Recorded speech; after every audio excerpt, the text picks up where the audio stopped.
देवबंद और रुड़की नई rail line 29 kilometre की ये दूरी का ट्रैक जो कि देवरुड़की से देवबंद मुजफ्फरनगर की डिस्टेंस को कम करता है। सिंगल ट्रैक, इसका परीक्षण लगभग 1 महीने से ऊपर हो चुका है। CRS हो चुका था, झंडी इसको मिल गई थी, लेकिन अभी तक इस ट्रैक का पता नहीं है कि कब इस पर ट्रेनें चलेंगी, कब नहीं, कौन सी ट्रेनें चलेंगी उसका भी पता नहीं है। अब बात करते हैं यहाँ पर जो मीडिया में खबरें फैल रही हैं कि दिल्ली से हरिद्वार जाने का समय अब 3 घंटे रह जाएगा। कितनी इस बात में सच्चाई है? भैया देखो, मेरे अकॉर्डिंग तो इस बात में बिल्कुल लिटरली सच्चाई नहीं है, क्योंकि बहुत सारी रीज़न है। पूरा जो रूट है वो ही 110 की स्पीड पर रिस्ट्रिक्टेड है। अगर आप बात करेंगे तो पूरा जो 110 की रूट पर ही रिस्ट्रिक्टेड है पूरा, दिल्ली से हरिद्वार। और जो नया रूट बना है वो भी 110 पर ही। तो 130 की माने तभी मैं सोचूं कि ठीक है 3 घंटे में हो जाए, लेकिन 110 की वो भी नॉन स्टॉप पे। और जबकि नई दिल्ली से अगर आप आते हैं तो 35 मिनट 40 मिनट लग जाते हैं, और आनंद विहार से आते हैं तो 25 से 30 मिनट आपको लग जाते हैं। तो भैया कैसे पॉसिबल होगा, ये तो आने वाले टाइम में बताएंगे। आप खुद ही देख लीजिए जाके, NTS पे स्टेटस चेक कर लेते हैं, या फिर जो शेड्यूलिंग टाइम है ट्रेन का वो आप जाके चेक कर सकते हैं कि कितना किस ट्रेन को कितना मिनिमम टाइम है, क्या कैसे दिया हो, ताकि आप चेक कर सकते हैं इस चीज़ को। अगर दिल्ली से मुजफ्फरनगर आते हो तो आपको 2 घंटे कम से कम लग जाते हैं, except that is train is to be Vande Bharat, जो कि आनंद विहार से चलती है, प्रॉपर दिल्ली से नहीं चलती है। तो दिल्ली नई दिल्ली या निज़ामुद्दीन से चलने के लिए आपको प्रॉपर 2 घंटे लगते हैं, लेकिन वंदे भारत थोड़ा कम लग सकता है because of its acceleration speed and D acceleration speed. और आज के टाइम में इस दूरी पर जो सबसे कम टाइम ले रही है ट्रेन वो भी वंदे भारत ही है। सेकंड नंबर पर नंदा देवी जन शताब्दी है, और फिर शताब्दी एक्सप्रेस आती है। अब बात करते हैं यहाँ पर कि ये क्यों पॉसिबल नहीं है, क्योंकि अगर आप, जैसा मैंने बताया कि दिल्ली निज़ामुद्दीन और नई दिल्ली से अगर आप आते हैं तो आपको तकरीबन 2 घंटे लग जाते हैं मुजफ्फरनगर तक। अगर आपका स्टॉप है गाज़ियाबाद मेरठ में, नहीं भी है तब भी आपको लगा ही देते हैं, क्योंकि सेक्शन ही ऐसा है। अब बात करते हैं कि अगर आप देवबंद होकर सेक्शन पकड़ते हैं जो रुड़की नई जो झबरेड़ा वाला है, तो देवबंद तक जाने में क्योंकि आपको ट्रैक स्विच करना पड़ेगा, तकरीबन 20 मिनट तो वहीं पर लग जाएंगे आपको। आगे का जो सेक्शन है 29 किलोमीटर का, वहाँ पर भी तकरीबन 20 से 25 मिनट डेफिनेटली लगेंगे। और आगे जो सबसे मेन सेक्शन है, अगर आप हरिद्वार से रुड़की के बीच में, भाई साहब 40 से 45 मिनट आराम से लगते हैं उस सेक्शन पे। तो कैसे आप किसी भी ट्रेन को 3 घंटे में पहुंचा देंगे? बशर्ते आप उस ट्रेन को नॉन स्टॉप चलाओ, तब भी इम्पॉसिबल ही है, नेक्स्ट टू इम्पॉसिबल। अगर आप अभी भी देखेंगे तो वंदे भारत अब अगर आनंद विहार से चलते तो 3 घंटे 30 मिनट का टाइम ले रही है हरिद्वार तक, जिसमें उसका सहारनपुर पर रिवर्सल, आना जाना और देवबंद पर स्टॉप भी है। बाकी ट्रेनों के माने तो शताब्दी जो है 4 घंटे 50 मिनट लेती है, जन शताब्दी 4 घंटे 7 मिनट, और नंदा देवी भी 4 घंटे 7 मिनट लेती है। जन शताब्दी 4 घंटे 13 मिनट लेती है।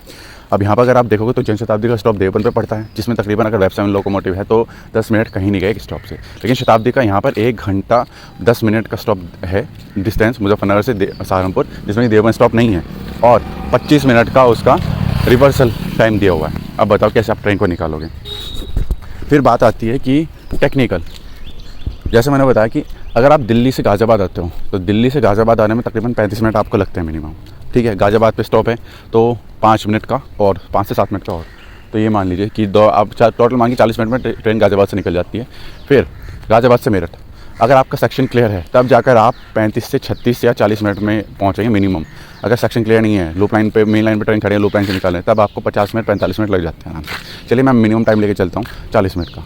40 और 35 75, 1 घंटा 15 मिनट हो गए हमारे दिल्ली से मेरठ के। उसके बाद में मुजफ्फरनगर तक का भी नॉन स्टॉप को चलाने में अगर आप ले रहे हैं तो 35 मिनट वहाँ के मान लीजिए, तो 2 घंटे तो भैया यहीं पे हो गए हैं। 1 घंटा 35-25 और 1 घंटा 50 मिनट तो आपके यहीं पर हो गए। चलिए आगे देवबंद का मानते हैं, रूट बता रहा हूँ झबरेड़ा वाला उस राइट से जाने के लिए। अगर आप देवबंद स्टॉप है तो आपके 20 मिनट देवबंद तक अराइवल डिपार्चर के, नहीं है तो भी 20 मिनट, क्योंकि स्विच करना पड़ेगा आपको मेन लाइन से ट्रिपल लाइन स्विच करने के लिए। ठीक है, वहाँ से आपको कर्व लेना पड़ेगा, फिर कर्व से मुड़ती है ट्रेन, वहाँ पर अगर आपका स्टॉप नहीं है। तो ये हो गए आपके 2 घंटे 10 मिनट। आगे मान कर लेते हैं झबरेड़ा तक, मानने के 25 मिनट मैक्सिमम, मिनिमम मान लीजिए मैक्सिमम 25 मिनट। तो कितना हो गया? अब यहाँ पर हो गया आपका टाइम ये टोटल 2 घंटे 10 मिनट प्लस 25 मिनट, 2 घंटे 35 मिनट। अब आप 25 मिनट आगे बचे हैं हरिद्वार तक के, which is next to impossible, क्योंकि लक्सर कैबिन को ही क्रॉस करने में तकरीबन 10 मिनट लग जाते हैं किसी भी ट्रेन को, क्योंकि स्लोअर स्पीड है, PSR है, परमानेंट कर्व की वजह से। तो आगे आप 25 मिनट में ट्रेन को हरिद्वार तक पहुँचा देंगे, वो इम्पॉसिबल है।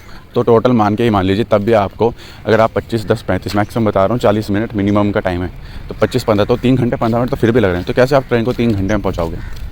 और ये बात मैं तब बता रहा हूँ अगर आप बाया झबरेड़ा आ रहे हैं जो नया रूट बना है, अगर उस रूट से आते हैं आप, नो क्लियर सेक्शन मिलता है तब की बात है। अगर आपको रुकना पड़ा है जगह जगह पे तब की तो बात अलग है, छोड़ ही दो, वो तो इम्पॉसिबल ही है। अब जैसे आप शताब्दी अगर आप लेंगे वंदे भारत, शताब्दी में क्या डिफरेंस है, बहुत बड़ा डिफरेंस है वंदे भारत की स्पीड को लेकर, जिस वजह से ये हिट है, इसके एक्सेलरेशन और डी एक्सेलरेशन की स्पीड।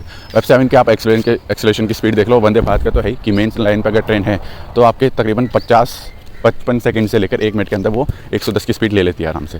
वेब 7 का थोड़ा सा ज़्यादा टाइम रहता है, तकरीबन 1.5 से 2 मिनट का मेन लाइन से अगर रहता है तो ये सबसे बड़ी चीज़ है। दूसरी बात करें 4 घंटे 50 मिनट, जैसा मैंने बताया कि वंदे शताब्दी के रिवर्सल के लिए 25 मिनट का लोको रिवर्सल टाइम दिया हुआ है और 1 घंटा 10 मिनट का टाइम दिया है मुजफ्फरनगर सहारनपुर तक, जो कि इम्पॉसिबल है। वंदे भारत का इससे कम है जबकि उसका देवन स्टॉप है, शताब्दी का स्टॉप भी नहीं है, फिर भी उसको दिया हुआ है 1 घंटे 7 मिनट या 10 मिनट का टाइम मुजफ्फरनगर से, जबकि ये टाइम 45 से 50 मिनट का होना चाहिए था मैक्स बिल्कुल, क्योंकि क्लियर ट्रेन है, क्लियर सिग्नल मिलते हैं उस ट्रेन को, फिर भी इतना टाइम क्या दिया हुआ है वो रेलवे वाले जाने। अब 25 मिनट का लोकल रिवर्सल, तो अगर टोटल मिला के बात करें तो 45 मिनट का टाइम सहारनपुर पर बहुत एक्स्ट्रा है।